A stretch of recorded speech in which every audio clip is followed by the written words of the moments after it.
Let's put the spotlight on the grandmother of Juneteenth, and that is Opal Lee. She played a leading role, really, in the fight to make this a federal holiday. Watch this. So, Miss Opal Lee, thank you so much for being here. First off, I just want to wish you a happy Juneteenth, of course. How does it feel to be celebrating this federal holiday that you fought so hard for? I'm still pinching myself to make sure it really happened. Right. I want you to know that it's mind-boggling to think that we actually have a holiday. I don't know how to explain it. What do you say, Miss Opal Lee, to those who question why Juneteenth even needs to be a federal holiday when this country already has July 4th? They need to be aware that Juneteenth means freedom. They need to know the story of General Gordon Granger getting down to Galveston with some 7,000 black troops.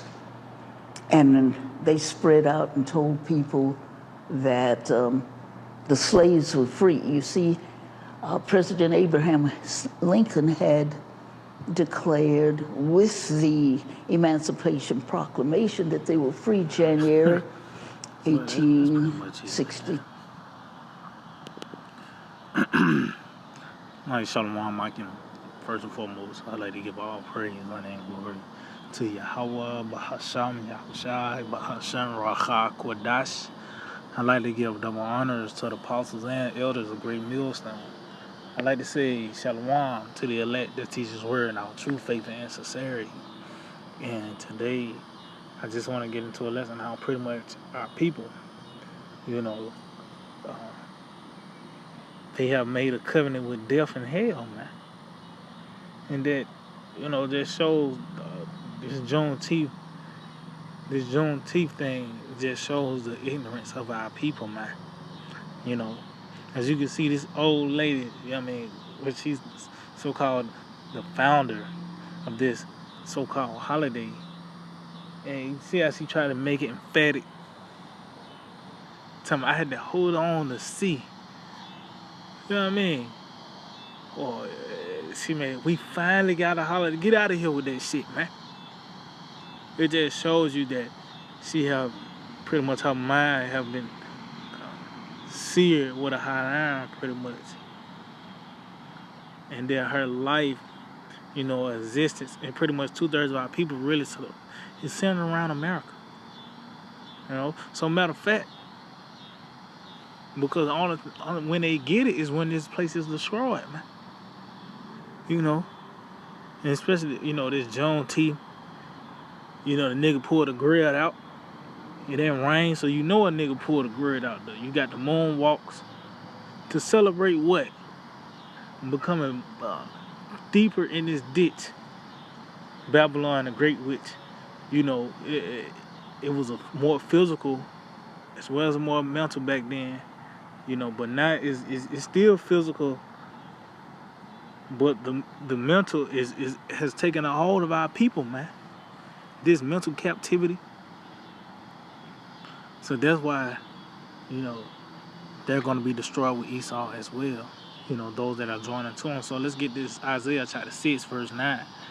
And it reads, and he said, go and tell this people, hear ye indeed, but understand not. And see ye indeed, but perceive not. See, and this is a commandment that the Lord was going to blind 2/3 of our people, man. Because this is the bridge to our salvation. These are the beginning stages to that road of recovery. Turning back to Yahweh Shema Shai is seeing and hearing. To hear instructions, to walk that path,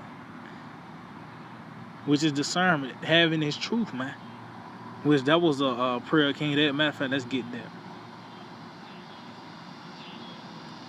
Because this is supposed to be for our welfare, our aid. But it's now a snare unto him. Because when this is presented, it pretty much is contrary to America. Oh, even the scripture tells you Ezekiel 35 prophesy against Mount Seir. So this is why doctrine is centered around the destruction of this place. You know, and in it comes a refuge, you know, having this, being in this truth. But it's against what they believe and what they stand on, which is ultimately centered around America. So this Psalm 69 verse 22 says, let their table become a snare before them. See? And that which shall have been for their welfare, let it become a trap. See? So this truth, which has supposed to have been for their welfare, for their aid, you know, it became a trap. You know? Because the Lord commanded, which there was a prayer of King David, and the Lord honored that, man. Pretty much. By blinding 2/3 of our people. Now they can't have an aid. They're not going to be aided or healed. Why? Because the door to that is with this truth, man. You know? And you see just with the woman, where she's just a representation of, it's a lot of those out there. It's not just one. She's just a spokesman for a lot of those older women that feel the same way. Those older jakes. All the way to the young niggas that in that coon spirit of you finding your niche in America. Well, we're going to see the results of that. It said, this is Isaiah 6:10, says, make the heart of these people fat and make their ears heavy and shut their eyes, lest they see with their eyes and hear with their ears and understand with their heart and convert and be healed. See? So as you can see, this truth is vital, man. Seeing and hearing, understanding, the spirit of discernment, you know, that's vital, because that's going to determine life and death in this time. Especially in this time. It's nothing carnal. There's no carnal outlet. You know? It said, then the Lord said, it's like, then said I, Lord, how long? And he answered, until the cities be wasted without inhabitant, and the houses without man, and the land be utterly desolate. And that lets you know that's concerning America. Because it said the land is going to be utterly desolate. So that's what 2/3 of our people have been blinded here in America, man. And you see, like I said, a nigga poured out the grill. They celebrate us. You know, Jays have gotten their outfits. But it just shows that, you know, they don't want to leave this place. They have made their covenant with death. Matter of fact, let's just get it. Let's just get it. Because you talking about you holding on to see that holiday. But really the Lord could be keeping you alive, keeping that spirit in you for the famine, or for the beasts of the field, or for them Edomites to come around and get you, man. So you're going to realize that this devil is no good for you, man. And for 2/3 of our people, they're going to have to find out the hard way, you know, because these niggas pretty much help try to make their enemy their avenger, man. So what else could come out of this situation but death? Isaiah chapter 28 verse 18, it says, and your covenant with death shall be disannulled, and your agreement with hell shall not stand. Yeah, because pretty much our people have pretty much laid in bed with Esau. They have made that covenant and agreement by putting on his uniform. You know, they have pretty much put on the uniform of an American. That's why they have that diet of McDonald's, you know, the entertainment, the things that intrigue them, that pique their interest. You know, you even got niggas going back to the diet. You got niggas eating rare steaks and shit now, man. You know? So they have taken on the cousins of this man. But guess what? That's not going to deliver you in the home run, man. See, we're gonna see that you so proud of being American. It's gonna lead to destruction, man. Tells you pride go up before destruction, Holy Spirit before a fall. So you proud to be an American right now, but the results, when everything's said and done, with the smoke clear and the dust settled, you're gonna be uh, abased, really ashes, if you even make it that far, you know. So it says, and your covenant with death shall be disannulled, and your agreement with hell shall not stand. It says, when the overflowing scourge shall pass through, then shall ye be trodden down by it. Yeah, see, because coming under the banner of Esau, you know, damn, coming under the banner of Esau, you would think that, you know, he's that place of refuge because he's presented to have, you know, a certain strength. It tells you he looked like he in his greenness, but he's going to be cut down before any other herb, man. You know, so you cleaving on to this man is not going to be your defense. It's just like building a house upon sand. You know, but that ultimately that's going to be to your detriment. Matter of fact, let's get it. Isaiah 31:1. Woe to them that go down to Egypt for help. See? You going down to Egypt. You have downgraded. Fuck you fighting for a holiday. Which, you know, in the same, it's Pride Month. It's associated with the homos and shit. This is a sick place. But that's what our people do. They go to Egypt. They go down. They downgrade. Or it tells you they don't seek the counsel of the Lord. They just want to add sin to sin. Because Esau, you pretty much going to accommodate the flesh. You just want another day off so you can grill and shit, man. Niggas, man. It says, and them old niggas the worst, man. They felt like they have experienced a change. But it's really only gotten worse, man. See, the 1950s, the 1820s, those devils ain't nothing compared to the 2022 devil, man. Tells you, as iron rust, so is his weakness. So as iron rust, it worsens over time. So how much more this nigga, man, that came up with Doritos? Who ever heard such a thing? And when you look at that label, you can't say not one ingredient less it's red 5 or, you know what I mean? Some crazy shit like that, man. But that's who our people trust in. It says, woe to them that go down to Egypt for help and stay on horses and trust in chariots because they are many, and in horsemen because they are very strong. But they look not unto the Holy One of Israel, neither seek the Lord. See? So they looking towards Esau. Oh, it tells you that in that they looking for a comforter. It tells that outside of our presence there was power, but they had no comforter. You looking to this nigga and he proceeded to have power. You know, this nigga face on the money, but he's not comforted. He's actually making the situation worse. And even this June, that just dug another 100 feet for a nigga. You just add another couple of generations in his nigga mind from this Juneteenth. Now he got in his mind, he gonna tell his grandchildren about the beginning of Juneteenth. Stupid niggas, man. But that's who they trust in. You know, and they're gonna realize that touching this man, it's gonna be to your detriment, man. You know, let's get this real quick.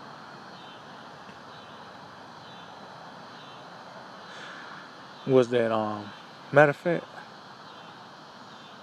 Well, I quoted. Well, let's start here. Ecclesiasticus, Sirach 12:10. Never trust thine enemy, for like as iron rusteth, so is his wickedness. See, so never, meaning at any point in time, even at the brink of death. That's why Yahweh said, hey, be faithful unto death. Because, hey, it's going to be a fork in the road, man. An ultimatum, a decision is going to have to be made. Especially when that Karatma is mandated, man. You know?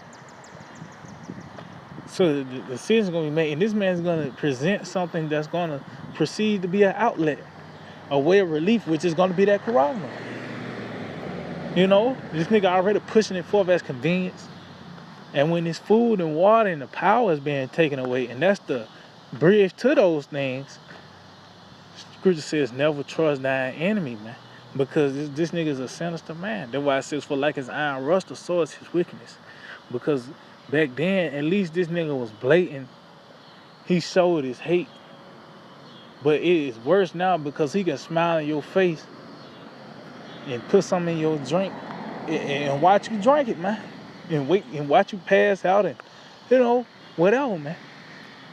That's who we dealing with nowadays. You got the Bill Gates of the world. And they can seem like just a good old guy. Old Bill. But behind the scenes, these niggas in these think tanks and the laboratories coming up with these different hypotheses and tests to keep Israel and further risen from these different entertainers. To the food, you got the Travis Scott burger from McDonald's. To the trends, the different challenges. This nigga, man. And over time, it has gotten worse. You know, he's attacking the children with the alphabet agenda. But you want a holiday here. How dare you niggas, man? It says, though he humble himself and go crouching, yet take good heed of him, and that's what he have done. The Lord kind of called the dogs back. You know, this devil have kind of, he's not as blatant as he was. He'll grab a nigga and hang him. Even though that's still happening, but it's not as frequently reported and, you know, in the open, man. But this nigga still doing the same thing, but it said, beware of him because he's still the same nigga, man. It said, and thou shalt be unto him as if thou hast wiped the looking glass, and thou shalt know that his rust have not been altogether wiped away. So when you sit back and you assess this man, you gonna say this the same nigga, it's the same formula. He just coming under the banner of the Americans now. Or he's doing it in the banner under the name of peace, you know. This the same nigga though. He haven't been altogether wiped away. Oh, it tells you that there's a generation. Let's see if I can find that. They're not clean or some shit like that. Bear with me. I think it's in Proverbs. Cause this the same old devil, man.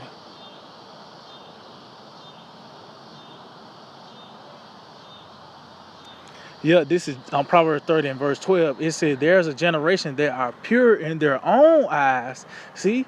And ain't this the self-proclaimed white man? He is pure in his own eyes. With this man, he actually declared himself to be white. This is a sick nigga, man. It says, and yet is not washed from their filthiness. And this nigga, he haven't repented from his past things. When the day he called, that time he called himself white. From before and after that time, he been the same nigga, man. Anything so-called white man, Esau Edom is really the black man. Nigga of water, light, he's dirty, he's filthy, because those colors is actually meaning to it. And white goes into purity, clean, innocence.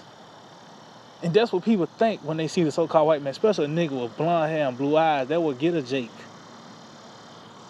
But that's the snare. That's why the Lord said, take good heed of this man. He could look innocent. He could be perceived to be soft-spoken and a kind-hearted Bill, man. Oh, that's a snake, though. You know, old cotton mouth. You know what I mean? So it says, going back, Sirach 12, verse 12, it says, set him not by thee, lest when he ever overthrown thee, he stand up in that place. And that perfect example of that, on a bigger scale, is really the natives. They have pretty much embraced this man and nursed him back to health, put him on concerning the land. Now what this nigga did, you know, he was a squatter and ended up hitting a lick and took the whole house, man. It says, neither let him sit at thy right hand, lest he seek to take thy seat. And thou at the last remember my words and be pricked therewith. And now, you know, we seeing the results of trusting in the so-called white man. And our people, they're going to witness that when all hell break loose, when that overflowing scourge come through, from whether the troops come in and kick in that door, to where that card don't work no more, you got to get that thing, to where the gas $10 a gallon, whatever the case may be, to make you to show you that this was a vain effort to join yourself into this, man. It's gonna be you're gonna be pricked with it, man. That's when reality gonna set in. It says, this the point right here though. It says, who will pity a charmer that has been with a serpent, or such any come down wild beast? So you wouldn't feel sorry for a nigga that's playing with a poisonous snake. Nigga, you know it's that's even concerning the woman in the snake. She pretty much nursed the snake back to health, and pretty much just to sum it up, the snake ended up biting, and she was like, damn, I nursed you and did this and did that. And the snake told her, bitch, you knew I was a snake. So I wouldn't feel sorry for a motherfucker like that. Or come down wild beast. You even see examples of motherfuckers jumping in these zoos, the lion in the same exhibit where the lion's at, and he jumping a gorilla, and he get mauled to death or whatever. You think you feel sorry for a nigga like that? No, cause he asked for it. It says, so one that go up to a sinner and is defiled with him in his sins, who will pity? And we know the wages of sin is death. So them niggas at the supermarket, they had that same spirit of, they was anticipating Juneteenth. You know, they had their grill lined up, the meat, whatever. They was waiting on that Juneteenth. You know, they was in that spirit. So that's why the Lord took them out. And there's going to be more that's going to be taken out. Why? Because they have defiled themselves with Esau. You know? So this Juneteenth is a fucking joke, man. And whoever, you know, hold fast to what this devil push forth, you know, woe unto you, man. You know? So yeah, I just hope it was edifying. I like to give all praise, honor, and glory to Yahweh, Bahashem, Yahushai, Bahashem, Rachah, Kodash. I like to give double honors to the apostles and elders of Great Millstone. Shalom to the elect that teach the word in all truth, faith, and sincerity. DTA, abide about soon, very soon.